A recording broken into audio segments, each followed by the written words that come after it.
after the count of five.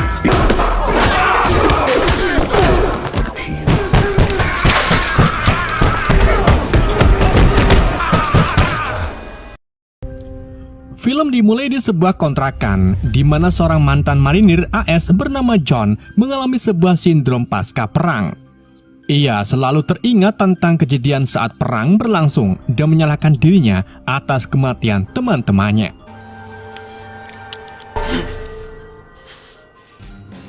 Suatu ketika saat John pergi membeli Amer di sebuah tiba-tiba dua orang pria datang dan mencoba merampok tempat tersebut.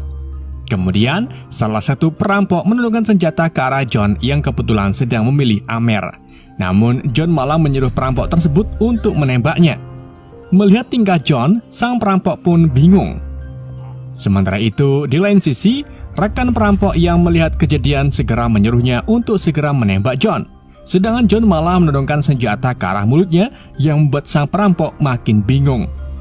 Akhirnya, John pun melakukan perlawanan.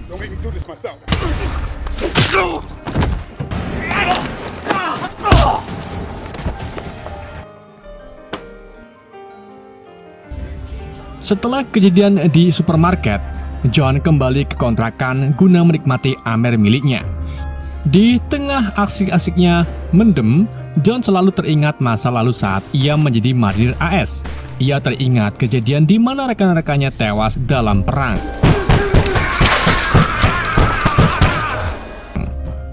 Di keesokan paginya, adik John bernama Cindy tiba untuk melihat keadaan abangnya.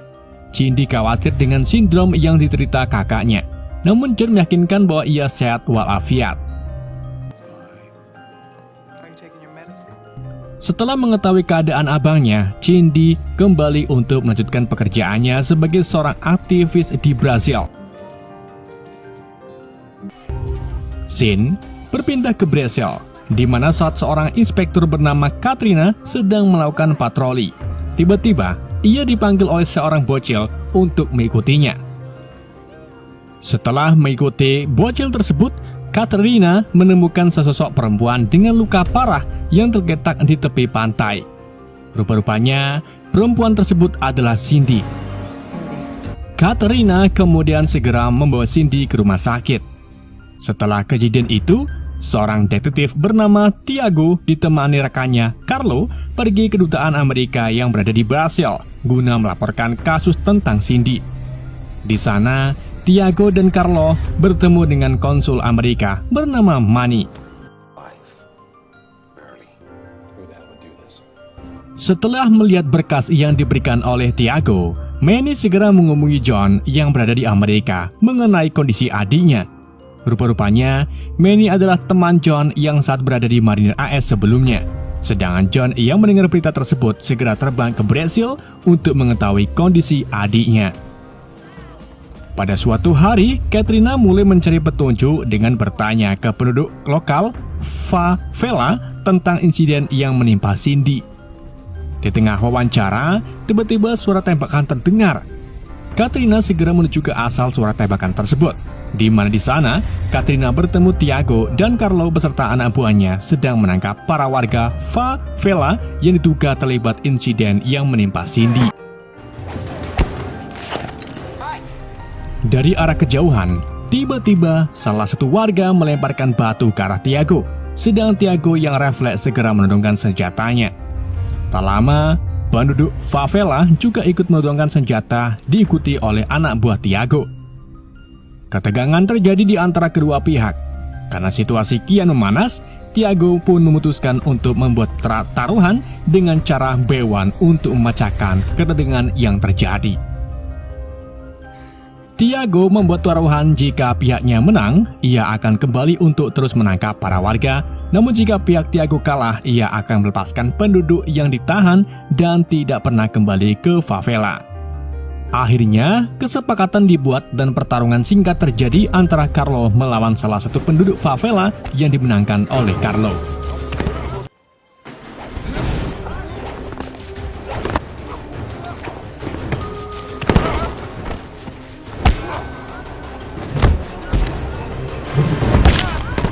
Setelah kemenangan, Carlo, Tiago mengumumkan akan terus ke favela sampai pelaku penyerangan Cindy ditangkap.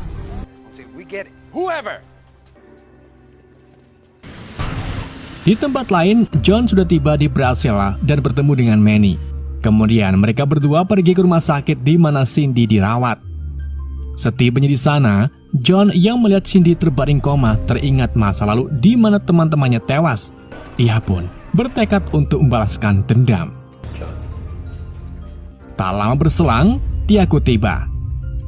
Tiago menjelaskan bahwa Cindy merupakan korban perampokan karena dompet dan barang berharga miliknya sudah hilang. Tiago menduga penduduk favela tersangka perampokan.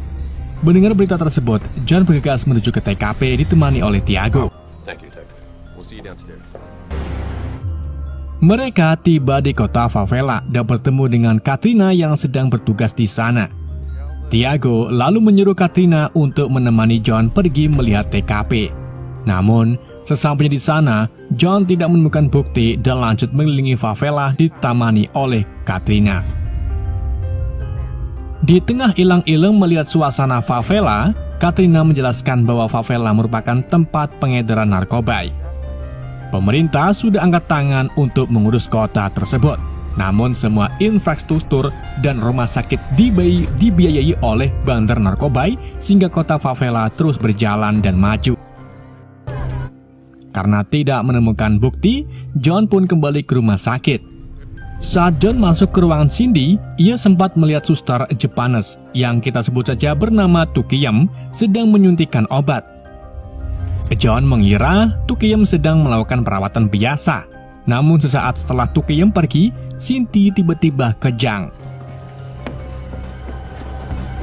John yang panik pun segera memanggil suster lain untuk melakukan perawatan darurat.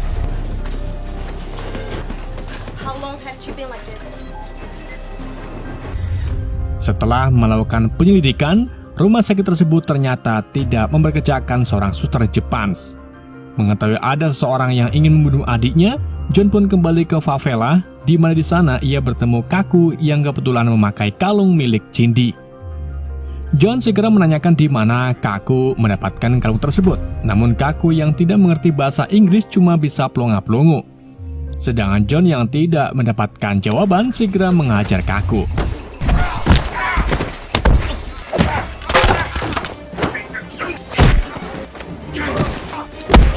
Sedangkan Katrina yang kebetulan berada di tempat kejadian segera menghentikan pertarungan John dengan para penduduk favela. Setelah pertarungan berakhir dibantu Katrina, Kaku menjelaskan bahwa kalung tersebut ia dapat dari adiknya. Adiknya telah diculik dan telah lama hilang. Rupa-rupanya adik Kaku merupakan sahabat Cindy. Kemudian Kaku memberikan sebuah buku harian milik Cindy yang Kaku temukan saat Cindy tergeletak di tepi pantai. Setelah mendapatkan buku tersebut, John tidak menemukan catatan apapun karena beberapa halaman buku tersebut telah dirobek. Namun di tengah rasa frustasi, John menemukan sebuah pesan tersembunyi dari buku tersebut yang berisi pertemuan terakhir Cindy dengan seorang fotografer bernama Bruno. Singkat cerita, John dan Bruno bertemu di sebuah kafe. Setelah mereka bertemu, Bruno menceritakan bahwa Cindy menemukan sesuatu saat menyelidiki kasus penculikan adik Kaku. Kemudian Cindy menyewa Bruno untuk memfoto pertemuan antara beberapa orang mencurigakan. Setelah Bruno mendapatkan foto tersebut, keesokan paginya Bruno mendapatkan kabar Cindy terluka parah di tepi pantai. Mendengar cerita Bruno, John pun mencoba meminta foto tersebut, namun Bruno menolak karena ia tidak ingin terlibat. Kemudian, saat mereka hendak berpisah, John berhasil mengambil flash disk milik Bruno secara diam-diam. Sesaat setelah Bruno pergi, tiba-tiba mobil yang ditumpangi Bruno meledak.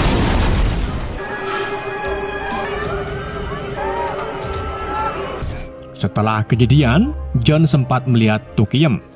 Mengetahui hal tersebut, John pun segera mengejar Tukiyam, namun Tukiyam berhasil melarikan diri. Tak lama, sebuah mobil berisi orang bertato mulai menembaki John.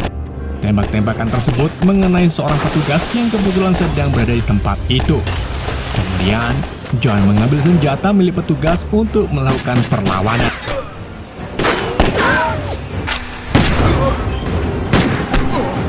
Setelah beberapa saat adu tembak, John berhasil membunuh salah satu anggota kelompok tersebut.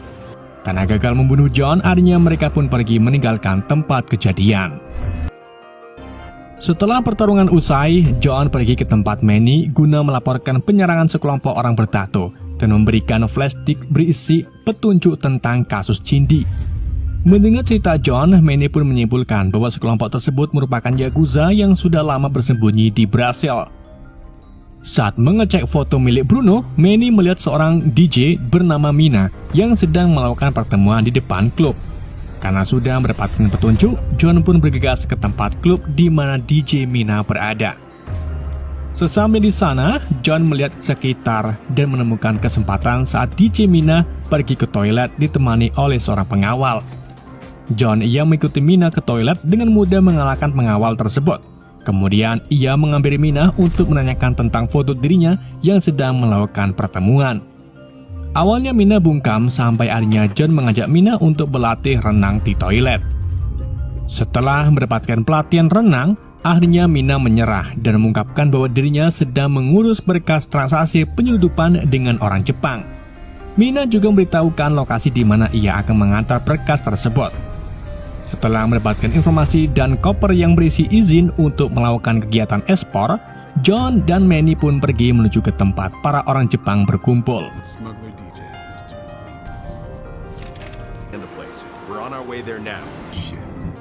Di tempat lain, Tiago dan Carlo memerintahkan anak buahnya untuk menyerang favela dengan alasan untuk memberantas pengedar narkoba dan membalaskan dendam Cindy. Sedangkan John sudah tiba di tempat, menyamar sebagai pengantar berkas. Namun, penyamaran John segera terbongkar saat Tukiyam melihat kedatangan John. Kemudian Tukiyam menyuruh anak buahnya untuk mengantar John ke suatu tempat. Di lain sisi, Tiago dan Carlo beserta anak buahnya mulai membantai para penduduk favela. Sedangkan John sempat melihat adik Kaku beserta wanita lain sedang digiring oleh salah satu anggota Yakuza. Tiba-tiba, John diserang oleh Yakuza, namun John dengan mudah mengalahkannya. John kemudian mencoba menyelamatkan adik Kaku beserta perempuan lain yang disandra, namun aksinya dihambat oleh anggota Yakuza yang menghadangnya. Sedangkan Tukiyam yang melihat kejadian ini segera menghubungi bos Yakuza bernama Minimoto. Setelah membantai penduduk favela, salah satu anak buah Tiago menemukan salah satu anggota Yakuza. Kemudian ia menghubungi Tiago.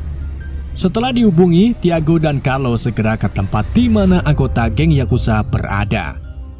Setibanya di sana, Tiago malah menyelamatkan anggota Yakuza yang ditawan dan membunuh anak buahnya. Rupa-rupanya, Tiago dan Carlo sudah bekerjasama dengan Yakuza. Di sini terungkap bahwa tujuan Tiago membantai penduduk favela yaitu untuk menyingkirkan saingan Yakuza sehingga Yakuza berkuasa atas pengedaran narkoba di kota favela. Tak lama berselang, ia mendapatkan telepon dari Minimoto bahwa orang Amerika mengacau di tempatnya.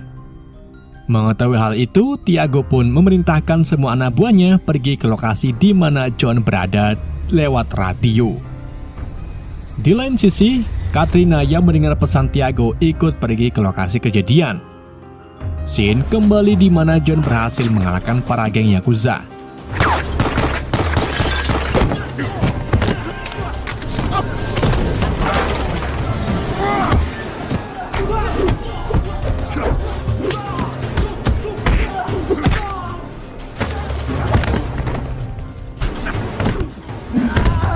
Tak lama Tiago dan Carlo pun tiba. Awalnya Tiago hendak menembak John, namun karena Katrina ikut bergabung, Tiago pun mengurungkan niatannya. Kemudian John memberitahukan bahwa ia melihat adik Kaku beserta gadis lain berada di gudang dan akan diselundupkan ke Jepang untuk dijadikan artis micet. Setelah mendengar cerita John, Tiago, Carlo, dan Katrina pun pergi menuju ke gudang. Namun setibanya di sana, gudang tersebut sudah kosong. Kemudian, Tiago meminta koper yang dibawa oleh John untuk penyelidikan. John yang belum mengetahui pengkhianatan Tiago menyerahkan koper tersebut. Singkat cerita, ketika John hendak kembali, ia teringat kejadian yang menimpa Bruno. Kemudian ia meminta Katrina untuk menjaga adiknya, sedangkan dirinya akan mengikuti Tiago dan Carlo pergi ke dermaga. Dugaan John pun benar, di mana Tukiyam sudah tiba di rumah sakit dan hendak membunuh Cindy. Tetapi Katrina yang baru tiba segera membunuh Tukiyam di tempat tersebut. Di tempat lain, John tiba di dermaga. Ia melihat Tiago menyerahkan koper ke pihak Yakuza. Mengetahui hal itu, John pun segera menghubungi Manny untuk memberitahukan pengkhianatan Tiago dan Carlo. Juga minta Manny untuk mengirimkan polisi ke dermaga. Setelah melapor, John menyelinap ke dermaga. Satu persatu, John berhasil membunuh para geng Yakuza.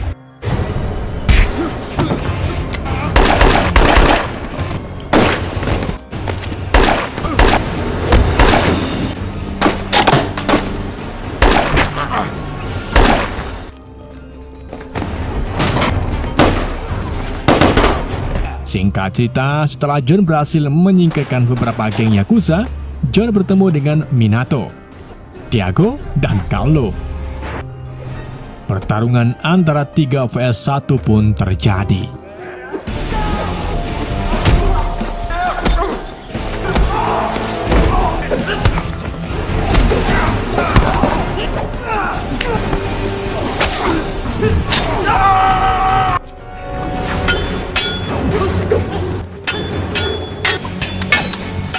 Pertarungan sengit terjadi.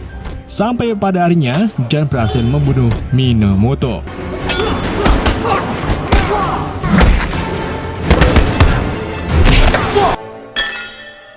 Tiago yang sekarat memanggil John. Kemudian ia memberikan kunci loker miliknya. Tiago menjelaskan bahwa di dalam koper tersebut ada bukti mengenai semua korban yang dibunuh oleh Minamoto. Mengetahui Tiago sudah tobat, John pun menyerahkan sebuah pistol dan menyuruh Tiago untuk bunuh diri. Di keesokan paginya, para polisi tiba dan menangkap anggota geng Yakuza yang tersisa. John akhirnya berhasil menyelamatkan adik Kako dan beberapa gadis lain yang ditangkap. John juga berhasil membalaskan dendam adiknya dan film pun tutup. He is the only one who can step up. Yeah, but my new fighter, huh? Get him, Tam. Breaking when he hits. Film dibuka dengan sekelompok geng di dalam penjara yang dipimpin oleh pembunuh bernama Bagong. Mereka menuju ke kamar mandi untuk menghajar seorang napi pendiam bernama Isaiah yang biasa dipanggil Bon. Awalnya, Bon menyarankan mereka untuk pergi menjauh karena ia tidak ingin melukai siapapun. Namun karena Bagong sangat bandel, Bon pun akhirnya mengajar mereka dengan teknik bela diri yang ia pelajari sejak kecil.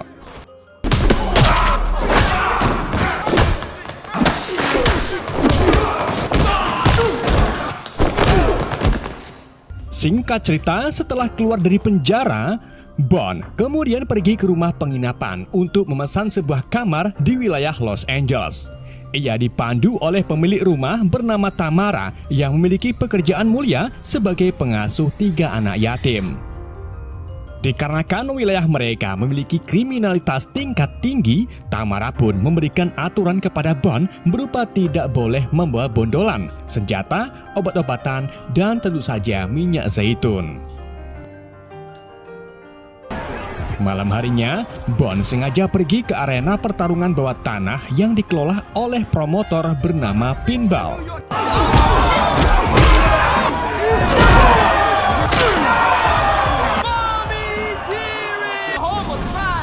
Dalam pertarungan itu, datanglah bos mafia bernama James yang ingin bertaruh dengan Pinball dengan mengandalkan petarung terkuatnya yang bernama Hammer. Pinball pun setuju dan menyuruh petarung terkuatnya yang bernama Cowboy untuk melawan Hammer. Namun sayangnya, dalam pertarungan itu, Pinball kalah taruhan karena Cowboy dibuat sekarat oleh The Hammer.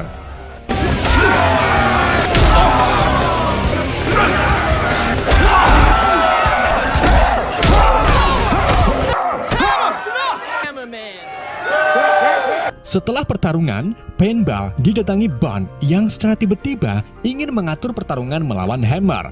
ia juga ingin Pinball menjadikan dirinya sebagai petarung terbaiknya agar bisa menghasilkan uang banyak. Meski baru saja berkenalan, Pinball akhirnya setuju untuk bekerja sama dengan Bond. Pinball lalu mengenalkan Bond kepada James, tetapi bukannya menatap James, Bond malah terus-terusan memandangi kekasih James yang bernama Angela.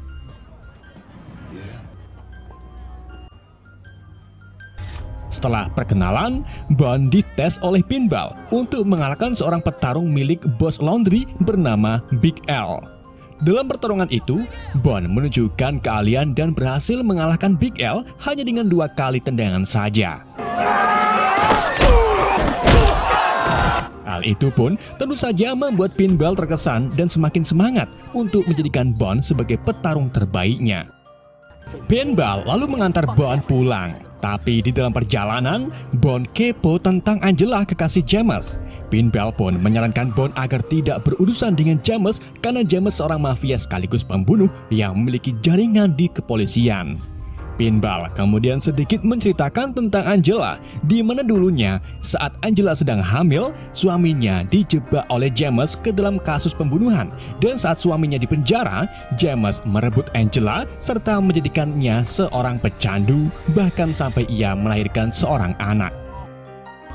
Sementara itu, James dan 2 anak buahnya yaitu Hammer dan Teddy mendatangi rumah teman bisnis kelintingan mereka yang bernama Daryl.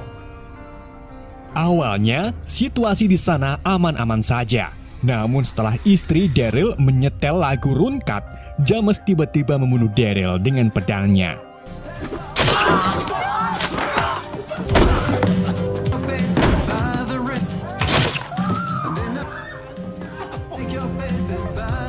Rupa-rupanya, James ini telah mendapatkan perintah dari mafia tertinggi di wilayah mereka yang bernama Franklin. Setelah membunuh Daryl, James pulang ke rumah, di mana di sana Teddy menunjukkan video uka-uka yang menampilkan Bond mengalahkan Big L hanya dengan 2 kali tendangan. Hal itu tentu saja membuat James tertarik dan ingin menguji kemampuan Bond. Selain memiliki bisnis yang banyak, James ternyata memiliki 2 anjing pitbull yang sangat galak. 2 anjing inilah yang sering James gunakan untuk membunuh orang yang mengganggu dalam bisnisnya.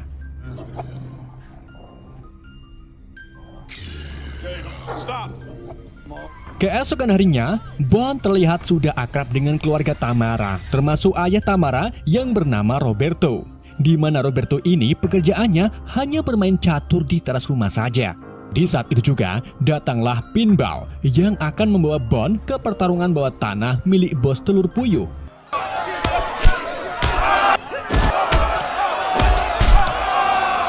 Pinball kemudian dengan songongnya mengajak bos telur puyuh untuk bertarung $5.000 dan menjadikan Bond sebagai petarungnya. Setelah setuju, bos telur puyuh itu memberikan petarung terhebatnya yang bernama 5G. Namun sayangnya, bos telur puyuh merugi karena Bond mampu mengalahkan 5G dengan 1 kali pukulan saja.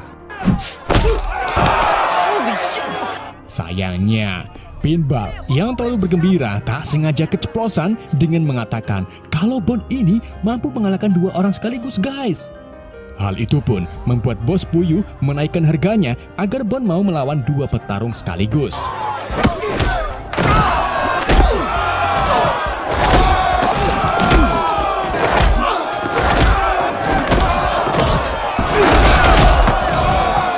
Demi hari demi, Pinball membawa Bond ke berbagai arena tarung bawah tanah. Sampai akhirnya, Pinball menjadi seorang promotor yang kaya-raya berkat bantuan Mas Bond.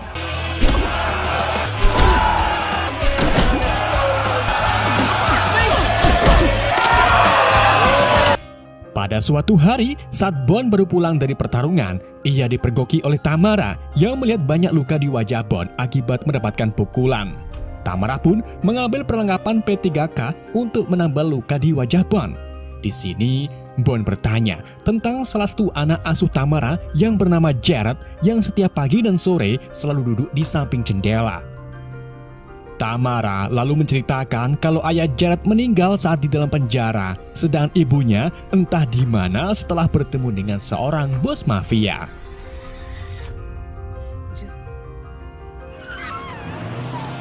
Keesokan harinya, James terlihat sedang mengejar seorang pelacur yang telah menghilangkan barang haram miliknya. Wanita tersebut sangat ketakutan sambil menjelaskan kalau dirinya tak bersalah. Namun James yang orangnya temperamen dengan sengaja menabrak wanita tersebut sampai membuatnya meninggal.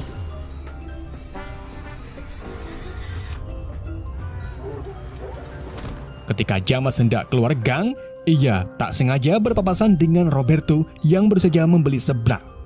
Karena takut tindakannya terbongkar, James pun segera menyuruh Teddy untuk pergi sebelum Roberto melihat jasad si wanita.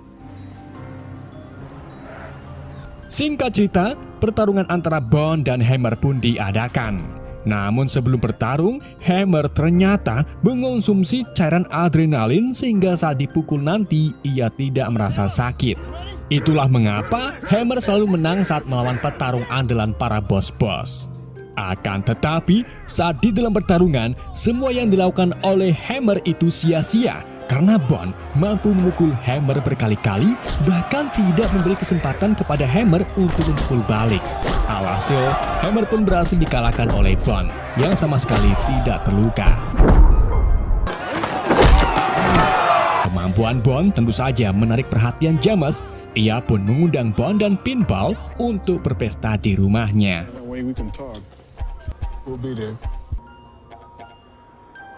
Singkat cerita, sesampainya di rumah James lalu membawa Bond ke ruangan yang penuh dengan pedang katana.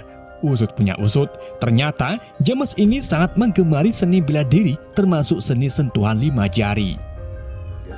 James kemudian mengungkapkan bahwa kekuasaannya berada di bawah seorang pedagang senjata bernama Franklin yang dulunya pernah berhutang jasa kepada James. Ia juga mengungkapkan bahwa Franklin memiliki organisasi yang menciptakan pertarungan kelas atas bernama The Consortium. Ternyata James menginginkan Bond menjadi petarungnya dan akan masukkannya ke dalam konsortium untuk melawan petarung Franklin yang tak terkalahkan bernama Freddy. Namun sayangnya Bond masih belum siap dan akan memikirkannya terlebih dahulu. Karena tahu kalau Bond tertarik dengan Angela, James pun meminta Angela untuk melayani Bond. Hal ini James lakukan agar Bond mau menerima permintaannya bertarung melawan Freddy. Saat Angela mengajak Bond ke kamar, Angela malah mengancam Bond dengan sebuah pistol. Akan tapi, Bond segera memberitahu bahwa dirinya adalah teman suami Angela yang sudah tiada, yaitu Danny. Bond menunjukkan bukti berupa foto Angela yang sedang bersama Danny. Dari sinilah Bond bercerita bahwa selama di penjara, Danny sering menceritakan tentang Angela dan anaknya yang sangat ia sayangi. Namun, pada suatu hari, Danny dibunuh oleh Bagong yang ternyata suruhan James. Dari sinilah, Bond bersumpah untuk balas dendam atas kematian sahabatnya dan berjanji akan melindungi Angela beserta anaknya. Setelah dari kamar, Bond minta izin ke James agar mau meminjamkan Angela untuk sementara waktu. Dengan begitu, Bond akan bersedia menjadi petarung James guna melawan Freddy. Tentu saja, James setuju dan biarkan Angela dibawa oleh Bond. Bond kemudian memberitahu Angela kalau dirinya tahu di mana anaknya berada. Namun sebelum Angela menemui anaknya, Angela harus membersihkan dirinya terlebih dahulu dari narkoba. Bond lalu membawa Angela ke pusat rehabilitas dan meminta Angela untuk menjalani beberapa terapi di sana. Keesokan harinya, James mengunjungi kediaman Franklin yang terletak di kebun orang aring. Di sana, James mengajak Franklin untuk melakukan konsortium karena kini James telah memiliki petarung terhebatnya yang dirasa mampu mengalahkan Freddy. James juga membawa uang taruhan berjumlah $5 juta yang mana jumlah tersebut sudah termasuk dipotong pajak. Franklin pun setuju dan minta James untuk menyiapkan pertarungannya dalam 2 hari dari sekarang. Malam harinya, saat Bond sedang jalan-jalan, ia tak sengaja bertemu rombongan polisi yang menemukan Roberto dalam kondisi tidak bernyawa akibat gigitan anjing. Saat kembali ke rumah, Bond disambut oleh Tamara yang sangat sedih dan tak terima kepada orang yang telah menggunakan anjing sebagai alat pembunuhan. Ternyata, dalang dari pembunuhan itu ialah James, karena James menganggap Roberto sebagai ancaman setelah memergoki dirinya membunuh seorang wanita di gang sempit sebelumnya. Mr. Bone. Beberapa saat kemudian, saat Bond dan Tamara bobok bareng, tiba-tiba James entah bagaimana sudah berada di kamar mereka. Kedatangan James ke sini tentu saja untuk menyiapkan Bond karena 2 hari lagi konsortium akan diadakan. Namun sayangnya Bond menolak, yang membuat James marah dan hampir membunuh Tamara. Tapi untungnya James masih memiliki akal dan membiarkan Tamara hidup untuk sementara.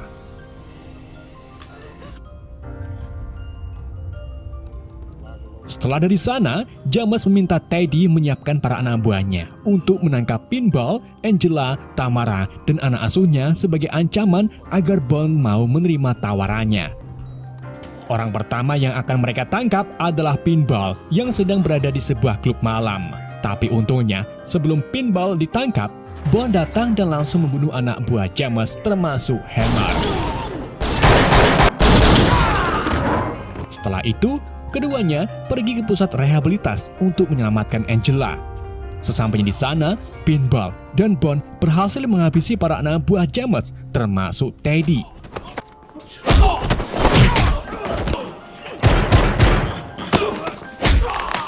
Bond kemudian menelpon James dan mengatakan kalau target selanjutnya adalah kau James. James yang panik pun sengaja mengirim GPS kepada Bond dan memancingnya ke rumah Franklin untuk pertarungan konsortium. Singkat cerita, sesampainya Bond di rumah Franklin, Bond dibawa ke hadapan para penguasa dari berbagai negara. Di sana, James mengungkapkan fakta bahwa dirinya telah banyak melakukan pembunuhan, termasuk membunuh Danny. Namun tanpa sadar, ternyata ucapan James direkam oleh Bond yang langsung mengirimnya ke Pinball sehingga Pinball bisa melaporkan kelakuan James kepada polisi dengan bukti rekaman tersebut. Bond lalu dihadapkan dengan Freddy yang enggan mencopot pakaiannya karena untuk mengalahkan Bond, ia tidak perlu memakai setelan petarung. Saat pertarungan konsortium dimulai, Bond maupun Freddy sama-sama saling serang dan saling membaca gaya bertarung mereka.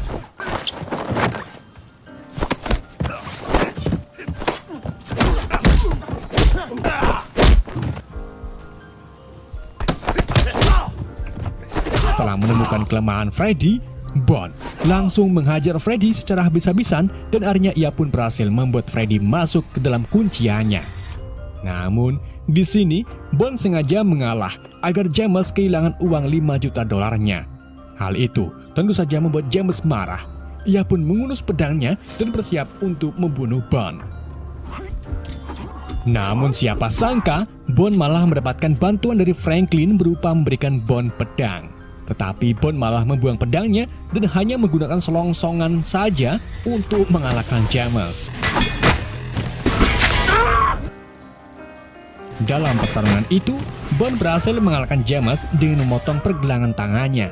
Namun sayangnya, Bond langsung pergi setelah polisi berdatangan untuk menangkap James dan Franklin. Beberapa hari kemudian, Angela akhirnya bersih dari narkoba dan tiba di rumah Tamara untuk bertemu anaknya yang ternyata adalah Gerald. Tamara lalu mengucapkan terima kasih kepada Bond yang saat itu sedang bergemas-gemas untuk pergi berkelana karena tujuannya sudah selesai. Sebelum pergi, Bond berpamitan dengan Pinball yang juga sangat berterima kasih kepada Bond atas semua bantuannya. Film ini ditutup dengan Bond berjalan di tengah aspal sambil menutupi cahaya matahari sunrise